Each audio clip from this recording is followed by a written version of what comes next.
twists and turns in the mysterious death of OpenAI whistleblower Suchir Balaji. The United States San Francisco cops have ruled Balaji's death as suicide nearly 3 months since the probe was first launched. This in spite of Suchir Balaji's parents claiming it was a cold-blooded murder. The cops claim Balaji died by suicide, stating that the gunshot wound was self-inflicted and gunshot residue was found on his hand. Cops also claim that alcohol and narcotic substances were found in Balaji's blood test. Suchir Balaji's parents cry foul over their son's death, citing signs of struggle and blood splatter in the bathroom. But the cops say there were no signs of forced entry, nor is there evidence to back the homicide charge.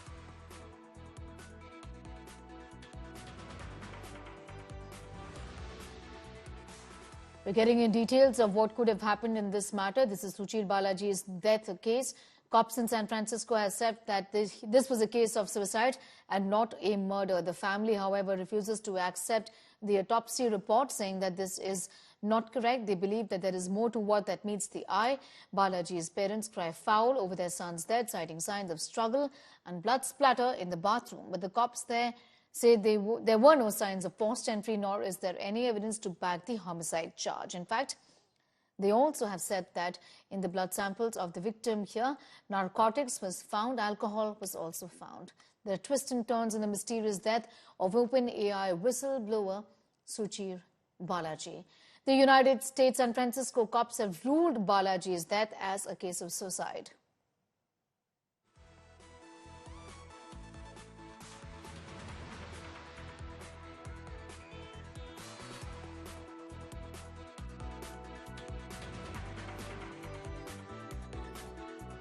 Let's listen into what the mother has had to say. The mother of Suchir Balaji has had to say in all of this.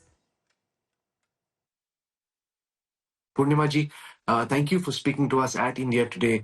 You know, Suchir's life, was such a life where at a very young age he played an important role in trying to build OpenAI, and therefore his mysterious death has raised a lot of concerns. Could you start by explaining to our viewers, what really have you found out during the process of engaging these private investigators, and what is their report telling you? When we went to the apartment, we found that the bedroom was ransacked.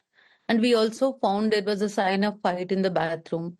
And when we fed the picture to ChatGPT, we figured out that the splatter of blood is not like what it's supposed to be as per the cause of death. And we also found separate spots of blood in the bathroom, indicating he may have been hit separately, other than the cause of death. And more than anything else, there was no suicide note left. In the times where they make a determination it's suicide, they take so many factors into account. The major factor is, was the person depressed? They didn't even ask us. And even today morning, when I was speaking to the attorney, he said, we checked all the CCTV. No one came in, no one went out. So we made a decision of suicide. I kept telling my attorney, there are 3 entrances to the building, one through the garage, one through the back door. Those 2 don't have CCTV cameras. How do you make this determination? But the police are not listening to us. Lobbying in San Francisco is so powerful. The tech industry lobbying has introduced a lot of corruption, and a precious life of my son is gone. He was so brilliant.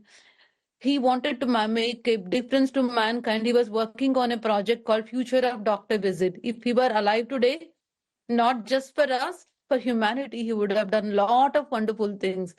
We just not lost a son. We lost a nephew. We lost a cousin. We lost a grandson.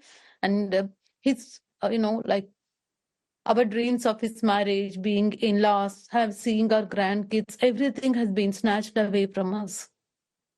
Purnima ji, I can imagine that this is a very difficult situation for the family to have to grapple with.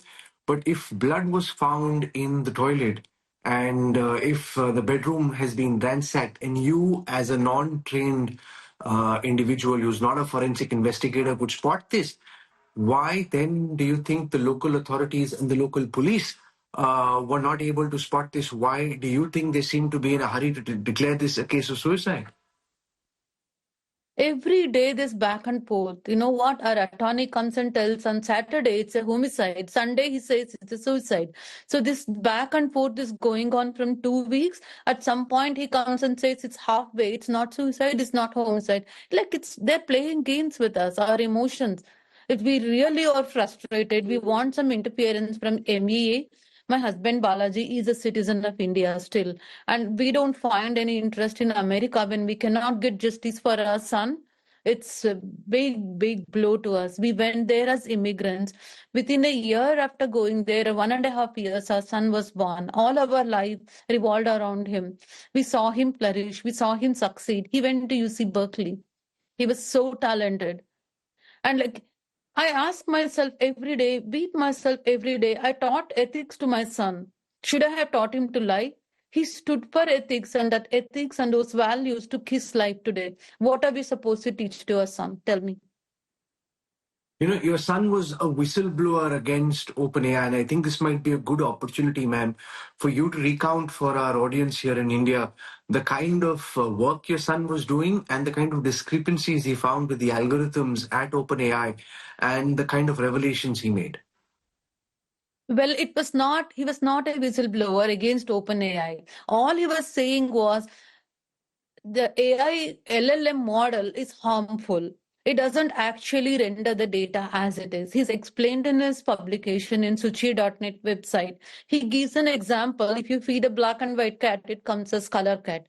So what happens to the work of artists, work of many people? And all this is not only the copyright violation, it's a harm to humanity because the data output is not as expected. People started branding him as whistleblower. Whistleblower is only when he's inside the company. He left OpenAI. Until he was there, he never spoke against the management. He never raised his voice.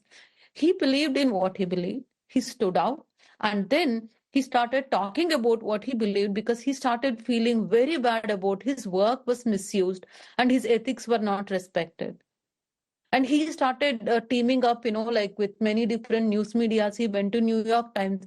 He had lined up he spoke to Canadian news channel. He had another interview with Associated Press, all to alert the people that it's a harm to society. It's a harm to humanity. He was so powerful, so brave. And if he can go and tell the world what's going on, why would he take his life? You tell me. It doesn't add up.